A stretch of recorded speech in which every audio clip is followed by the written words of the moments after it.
Nuts, it's weekly weird news.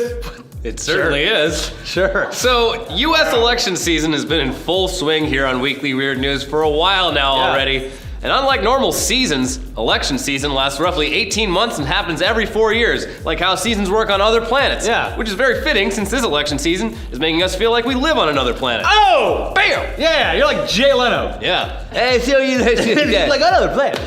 Last week on this show, we told you about how the Daily Beast had figured out the identity of this election season's most ironic candidate, Deez Nuts, and how they spoke to him via email about just how amazing this whole thing came to be. Yeah, and as we told you, Deez Nuts is actually Brady Olson. Little Brady Olson. Little Brady Olson, a 15-year-old boy living in the small Iowa farm town of Wallingford, population 200. But despite his humble background, recent polls in South Carolina placed Deez Nuts at a full 9% support against Donald Trump and Hillary Clinton, a contest that he was only the second most ridiculous candidate to be a part of. But now, local Sioux City, Iowa news station KTIV has managed to land their own exclusive on-camera interview with Deez Nuts, which is essentially the Iowa equivalent of the David Frost, Richard Nixon interviews, a journalistic benchmark, and a big fucking deal. That's right, and we have to give KTIV anchor Sam Curtis credit for giving this story the respect it deserves, referring to the candidate as Brady Olson 4 times and referring to him as Deez Nuts 5 times. Good. Relishing each opportunity to say the words Deez Nuts on air on a local news broadcast, as well as show off the original viral meme from Welvin to Great, again on a local news broadcast. Which is just beautiful. To people in small town Iowa. Yeah, the broadcast has since been picked up by NBC affiliates nationwide and could end up being the big story that pulls KTIV anchor Sam Curtis up from the minors and into the national news spotlight. So in 20 years, he'll likely be saying, did I land an exclusive interview with His Holiness Pope Kanye West? Sure. But I wouldn't be where I am without that Deez Nuts exclusive way back in 2015. Yeah. Anyway, for his part, despite being 15 years old and just now starting his sophomore year in high school, Deez Nuts is a pretty smart kid. Sure. He sees his run for president as a direct challenge to the stagnant 2-party system currently in place, and his views, which can be looked at elect-deez-nuts.com, don't fit into either party's narrow little box. Yeah, you can't put this man in a box. He believes in strict enforcement of immigration law, except in cases of minors who he does not believe should be deported back to their home country, and he doesn't support building a wall. He believes all federal offices in the Senate, House, and White House should have their salaries cut in half until the federal budget is profitable. He doesn't make a hard stance on gay marriage or abortion, but does say that Christian beliefs should not outweigh government policy. He also supports the Iran nuclear deal and says it's more important to be respected by other nations than to be feared by them. Hey, there's a couple...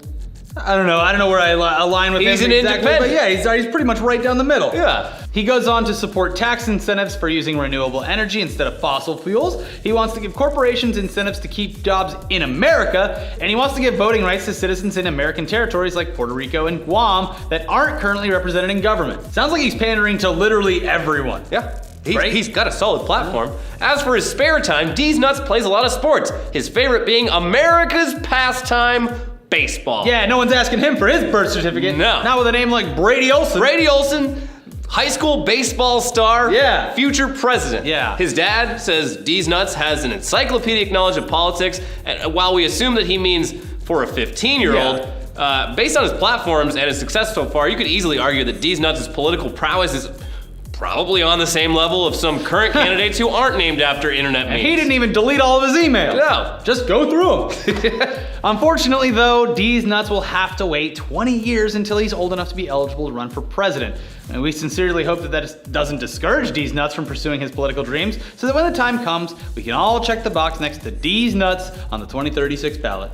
It's coming. After 8 years of Kanye and then 8 years of, I don't know who else so it'd be probably Bieber, he's young. So Trump, Kanye. Cameron Dallas, 2028. Keemstar, 2030. Keemstar, obviously. Yeah. After he serves on the cabinet of Donald Trump. Yeah, exactly. He might be vice president one day. Wow. But let's move along from the shit-slinging world of politics and just talk about shit. In our second favorite piece of TV news this week, we learned the story of Eric, a 24-year-old research assistant at MIT with a very special gift. Near perfect poop. See, way back in February, in our episode about that dude that fucks dolphins, we told you about the Open Biome Project, a lab in Boston seeking out truly exceptional human feces donations so that they can transplant that perfect shit into the digestive tracts of people with harmful, life-threatening gut bacteria. Eric here is one of the lucky 3% of prospective donors whose BMs can be considered medical grade. As the CNN headline says, one man's poop is another man's medicine. And CNN took a deep, brown dive into Eric's life as a shit donor, showing the whole process and making awkward chit-chat with Eric through the door while he cleared his colon into a medical receptacle. How's it going in there, Eric? Hey Eric, everything going okay? You pooping that gold out? There's gold in that colon. Yeah. CNN also got to the bottom of just what Open Biome does with poo like Eric's once it's handed over. Turns out it's basically like working at a juice bar. There's lots of mixing and blending and freezing, but with human shit. Mocha Frappuccino, anyone? Yeah. Oh, God. It's human shit. Wow. Anyways, vomit-inducing as this whole thing is, it really is saving lives. So if you live in the Boston area and think that your poops are truly noteworthy, stop posting it to ratemypoo.com. Oh, that still exists? I think so. Oh, good. I'll have to check. Yeah. Get on down to Open Biome and take a dump in a bucket. Yeah. Eric's already made over $1,000 doing it, and he's provided 133 life-saving treatments using just his butthole and his kind heart. There's their slogan, fuck it, take a shit in the bucket. Because it should be. Yeah. But, Leno. Dude, can we have a late night show whenever Keemstar's president? Please. That should be his first action in office. Yeah, he should appoint us as national late night host. Yeah.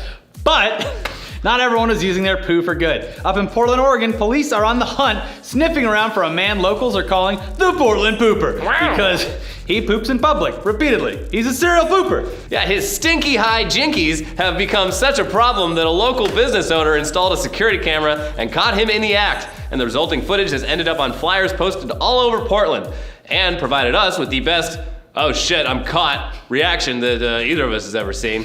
But he hasn't been caught. That's the problem. Yeah. The Portland Pooper remains at large, a fugitive of the justice system, on the run from some pretty serious charges of, quote, offensive littering. Portland Pooper, if you're watching this, take our advice.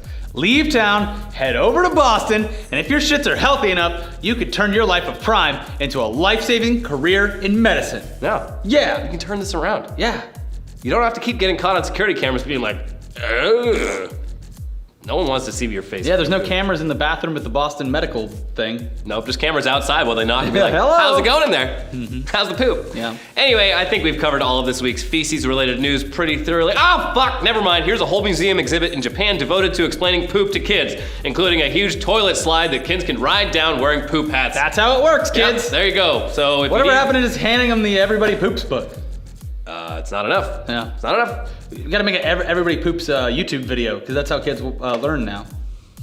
I'll just give kids the video of that hippo with like the... Anyway, if you need any more information about shit, just go to Japan. They'll teach you all about it. Yeah. They'll probably do it to you. But meanwhile, we're gonna move over from these stories to headlines, and these are actual headlines that news sources put up this week, and we're gonna start with... Man suffering from constipation for 10 years has 11-pound stool removed. God What? damn it, I thought we were done talking about poop. This is ridiculous. 11 pounds? Yeah, 10 years he was constipated. it's not a tumor. It wasn't. It was shit. It was poop. You ever had the problem? Milk of magnesia clears it right up. A friend of mine didn't poop for like 30 days. Yeah. And we kept doing the Batman voice, being like, where is it? Where's the poo? Who does number 2 work for? No, milk of magnesia. If anyone needs I've been there. Milk of magnesia. I think that's what it is. I don't know, you might have just poisoned someone. Man detained for 4 months of crystal meth possession. Police realized later it was just salt. Whoops! Oh, it's like when you put oregano in the bag and they're like, oh, look at all this marijuana. Yeah. Except marijuana is like pretty much legal everywhere now, right? Yeah. Meth will be there soon. Well, it's a slippery slope. Yeah. Well, this happened in Queensland, Australia. No. So. A little more serious down there. Yeah. A lot less to do too. Yeah. That's why you gotta do You'd meth. think they would have some time to be like, yeah, that's salt. Oh yeah, that's how they test it? Not with a chemical test, they test it on their tongues? Yeah. Oh, that's meth. Whoa, well, I'm in for a ride. Anyways. I don't know, I'd love to see like whatever baggie he had it in. Like He just single keeps his serving salt. bags. Yeah, I just like single serve salt. And the bag has like skulls printed on it or some like shit. little money signs. Rainbows. Yeah. Whew. Don't mess with snakes, advises man bitten by rattlesnake while taking a selfie. Was he saying this while he took this selfie? No, he said it afterwards. Afterwards, of course. He might lose his thumb. Good. This happened out in, Lake Elsinore, California, which I didn't know existed, but it's apparently just like tucked Well, it doesn't away. exist anymore. It's a big drought we're having here. Oh yeah, now it's Pit Elsinore. Yeah. Really need that rain. Have you heard about this drought?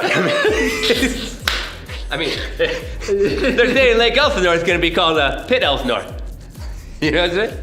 Give this man 700 cars. I need a chin transplant. Thai police give cash reward to themselves after making Bangkok bombing arrests without any help. I mean, they earned it. They did. Imagine if all cops got to call the Crime Stoppers thing with the rewards on it when they solved crimes. They would be rich. I mean, if fucking salespeople at Nordstrom Rack can earn commission, why can't cops earn commission? They would solve so many more crimes. They caught this guy like 2 weeks after the bombing. Boom! Got it done. Of course, they would do like some kind of like fucking bullshit thing where they'd start crimes and then actually, something eerily similar to this happened in Los Angeles in the early 90s. Yeah. And it was not good. Never mind. Okay, yeah, never mind. Hulk Hogan wants to be Donald Trump's running mate in the U.S. presidential election. Sure. He's a straight talker. Says what's exactly on his mind, regardless of if it's offensive or not. Yeah, doesn't apologize. Yeah, no. Did he apologize? If Arnold Schwarzenegger is a vice president, it is It's literally... not Arnold Schwarzenegger. Leave Arnold out of this. Sorry, cut. If Hulk Hogan is vice president, we are just literally skirting the line of what Idiocracy was as a movie in real life. Why stop at vice president? Make him Secretary of State. Send him around the world. Putting people in headlocks. This nuclear arms deal ain't gonna work, brother. Oh no, the Hulkster's coming for us. He's gonna run wild. He's a real American. They play that song every time the gate from the plane comes down. I am a real American. Anyways. More political headlines. Donald Trump says, I'll change Denali back to Mount McKinley. In my day, it was called McKinley. Why are we gonna disrespect the great 30 to 40 something-th president, William McKinley, who's famous for things? There's a meme going around that Denali is a racist term, which just isn't true. No. Yeah. No. Mm-hmm. So, I don't know. Who gives a shit? It's a fucking mountain. It's a mountain in fucking Alaska. Yeah. Why do you care? It's actually an Alaskan term. Yeah. Yeah, there you go. It's an Inuit term. And why the fuck do you care about William McKinley? Name one William McKinley fact. Or one William McKinley that you know. Yeah. Old Bill McKinley. Real pissed off about that mountain. All I know is he's the one that wasn't stuck in the bathtub. Oh, good. Came before that. Chris Christie says, track immigrants the way FedEx tracks packages. Unreliably. He didn't say that, I said that. Yeah. I never know when the thing's gonna be here. You do it in the Jay Leno voice, though. And ready. Man kidnaps and feeds person that he thought was homeless, cops say. What? Yeah, he just saw some old man like pushing a shopping cart full of recyclables to his house. Was he waiting to kidnap someone for like ever and he's just like, He was wasted and wanted to do a good deed. So how is it kidnapping? He like grabbed the guy and like shoved. It was an old man. They like shoved him in his car. He's like, "Now you're coming with me. I'm gonna feed you. I'm gonna feed you and bathe you." And then he brought him to his house, and the drunk guy's dog bit the old man. He's like, "Well, now you can't leave because you're bleeding. No. So I'm gonna stitch you up and take good care of you." And then finally, the non-homeless man. He stitched you up? I don't think he stitched him up, but the non-homeless man escaped and ran back to his house because he's not homeless. Grandpa, where have you been? I have no idea. Someone kidnapped me. I need medical attention. Yeah. Teachers and gamers agree. Slave Tetris isn't how you educate kids about slavery. Actual is game. Try to fit all these slaves in the slave ship. Oh, there's not enough room. I was gonna say that, but I thought that would be way too. It's a real game. It's like a Danish. You don't have to gamify everything. I think it's a Norwegian app developer. Because they didn't have American slavery, so they're like, it's not real to them. They're just like, let's teach this through the beauty of apps. And then someone in America found out about it, and they're like, I don't know about this slave Tetris thing. Yeah. Oh, whatever. But in other insensitive news, yeah. Auschwitz cooling showers leave visitors steaming. That's the worst headline I've ever heard in the entirety of this show. And I have no idea what it means, but... Auschwitz, so Poland has the hottest summer on record right now. Yeah.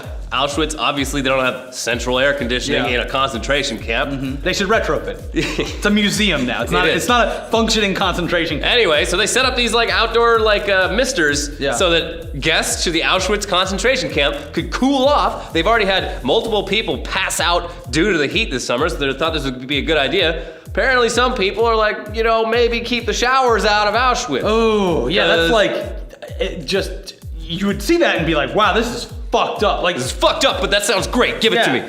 Just give them a bunch of little fans. That's not offensive, right? They don't work that well, but... They don't work at all. We had them in Abu Dhabi. They suck. Yeah. Anyway, for our final headline, blind people can be racist too, study says. Take that, Dave Chappelle. Next time you hear someone say they're colorblind, tell them that they're still a racist. Yeah, tell them they're full of shit. And they should take that shit and go to Boston. Give it to Boston. And donate it to people that need it. What a fucking, this is. See how we wrapped up all the stories right there? This was an episode. This was certainly an episode. It was certainly an episode that will be on the internet. Yeah, all right, bye. Bye. Watch all of our stuff right here. Watch the interview with Ed Skrein. Yeah. Yeah. Bye. Bye.